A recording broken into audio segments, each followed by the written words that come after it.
Je me fais refouler par le SSC, soi-disant que je suis dangereux.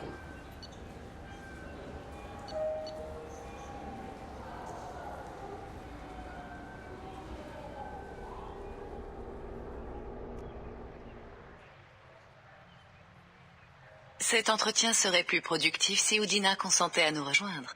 Le conseiller Udina n'est pas disponible, mais je parle en son nom et avec son entière approbation. Shepard arrivera d'ici... Ah, commandant, nous parlions justement de vous. Ça faisait un bail, Anderson. J'espère que vous avez profité de ces 2 dernières années.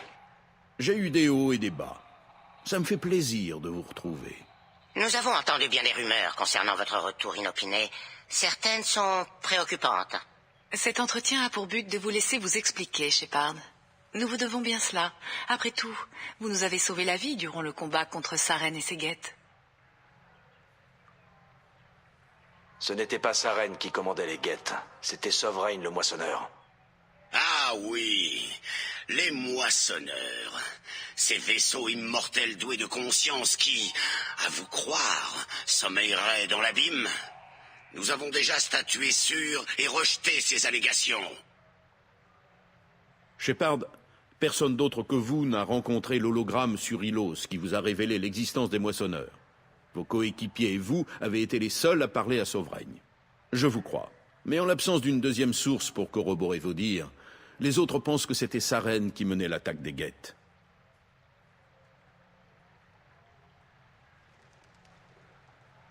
Retournez parler à Vigile sur Ilos, ou bien examinez les restes de Sovereign. C'est une technologie bien plus avancée que la nôtre, ça crève les yeux. L'hologramme sur Ilos n'est plus fonctionnel, et nous n'avons rien trouvé qui indique que Sovereign n'était pas une création des guettes. Les guettes sont capables de véritables prouesses technologiques. C'est sans doute pour cela que Saren les a recrutés. Cette théorie des moissonneurs ne fait que mettre en évidence votre fragilité mentale. Vous avez été manipulé par Cerberus d'une part, mais aussi par Saren. J'ai empêché Saren de conquérir la citadelle. J'ai sacrifié des vies humaines pour sauver ce conseil. Comprenez notre position, Shepard. En vous alliant à Cerberus, un ennemi avoué du Conseil, vous êtes passible de haute trahison. Vous allez trop loin. Shepard est un héros. Si le conseiller Udina était présent, il ne tolérerait pas cette mascarade. Nous pouvons peut-être parvenir à un compromis. Sans pour autant vous soutenir publiquement, nous pourrions vous fournir un appui indirect. Shepard, si vous faites profil bas et cantonnez vos opérations au système Terminus, le Conseil est disposé à vous réintégrer en tant que Spectre.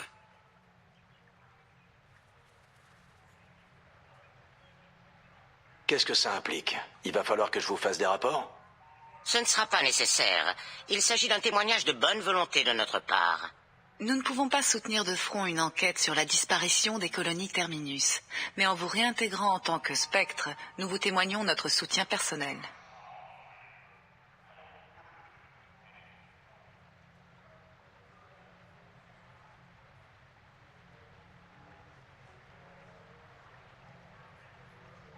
J'accepte votre offre. Je suis heureux que le Conseil soit de mon côté. Bonne chance dans votre enquête, Shepard. Nous espérons qu'elle sera vite résolue et que vous vous affranchirez rapidement de Cerberus.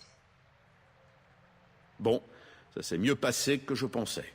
Vous êtes bien conscient que l'offre du Conseil est purement symbolique. Ils ne lèveront pas le petit doigt. Je n'ai pas besoin de leur aide. Tout ce que je vous demande, c'est qu'ils me foutent la paix. Tant que vous restez dans les systèmes Terminus, ça ne devrait pas poser de problème. Anderson, nous devons parler de Shepard. Qu'est-ce que vous fichez ici?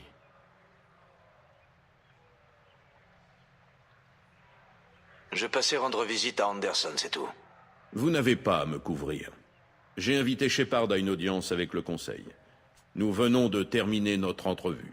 Vous avez contacté le Conseil sans m'en parler? Les mots bourbier politique ont-ils seulement un sens pour vous? La survie de l'humanité est en jeu. C'est ce qui devrait vous importer à vous aussi. Les soldats, vous êtes tous pareils. Vous chargez tête la première sans jamais vous inquiéter des conséquences à long terme. Et agir derrière mon dos ne fera rien pour asseoir notre position au Conseil. Il est peut-être temps que l'Alliance m'affecte un autre conseiller. Vous vous tenez à ce qu'on sache que votre conseiller a agi de son propre chef? Vous pouvez prétendre que vous étiez au courant ou bien expliquer à l'Alliance ce qui a motivé mon éviction. Vous ne me laissez pas d'autre choix. J'annoncerai au Conseil que je vous suis solidaire.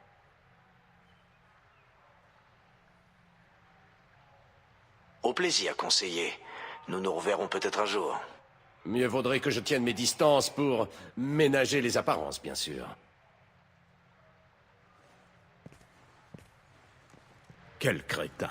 Udina était déjà une plaie avant de siéger au Conseil. Depuis, c'est 10 fois pire. Mais je dois admettre qu'il tient son rang. Sa position au Conseil lui a permis de défendre au mieux les intérêts de l'Alliance.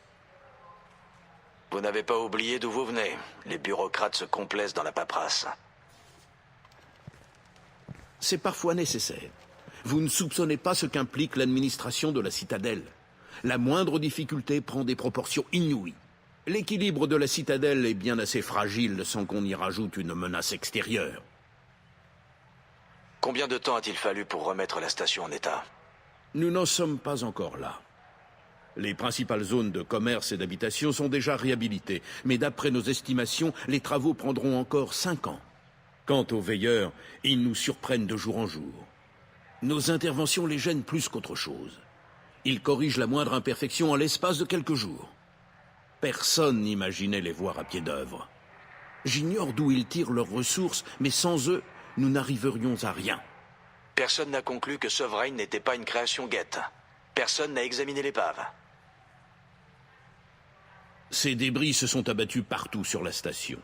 C'était le chaos, des morts partout à extraire des décombres. Il ne reste plus grand-chose à examiner. Nous avons isolé autant de fragments que possible, mais entre les veilleurs et les récupérations sauvages, c'est à peine si on en a retrouvé la moitié. Raison de plus pour refuser d'admettre ce qu'était Sovereign. À ce qu'on dit, la guerre contre les Geth se poursuit. Ici et là, mais ils sont de moins en moins organisés. Ce n'est plus une guerre à proprement parler. Il s'agit plus de nettoyage. Il reste une menace, bien sûr, mais on n'a eu à déplorer aucune perte notable au cours des derniers mois. Lorsqu'un vaisseau civil détecte une de leurs enclaves, nous détachons un escadron pour faire le ménage. Ils n'ont plus rien des épouvantails qu'ils étaient autrefois. Ashley Williams était sur Horizon. Elle a prétendu enquêter sur Cerberus. Je sais. J'ai entériné l'opération. Des colons avaient disparu. Nous devions savoir qui était derrière tout ça. Je ne pouvais rien dire sans risquer de compromettre l'enquête. Je regrette. Je croyais que nous étions amis. Je n'aurais pas cru ça de vous. À l'époque, personne ne soupçonnait que vous étiez encore en vie. Et quand bien même, je n'aurais rien dit. L'homme trouble aurait pu vous manipuler. Le rapport a confirmé vos dires. Je ne fais pas confiance à Cerberus pour autant, mais ils ont vu juste sur l'implication des récolteurs dans l'enlèvement des colons. Malheureusement, Williams n'a rien trouvé pour convaincre le Conseil que les moissonneurs sont impliqués, ou même qu'ils existent. Qu'est-ce que vous devenez depuis le temps? Je n'avais pas prévu de couler mes vieux jours aux ordres d'Udina, loin de là. Parfois, j'ai l'impression de me cogner la tête contre les murs. Connaître la vérité sur Sovereign, ça tient du cauchemar. On ne peut reprocher à personne de refuser d'y croire. Mais je sais à quel point c'est important, alors je persévère. C'est pour la bonne cause, n'est-ce pas? Oubliez Udina et le Conseil. Rejoignez mon équipage et aidez-moi à arrêter les récolteurs. J'ai passé l'âge de courir la galaxie. J'ai beau m'en plaindre, ce que je fais ici a son importance. Cette mission, c'est la vôtre, Shepard. Je ferais mieux d'y aller. Bien sûr, Shepard, je comprends. J'aimerais pouvoir en faire plus, mais si vous avez besoin de parler, vous savez où me trouver. Un dernier conseil, soyez prudent. Cerberus n'est pas digne de confiance.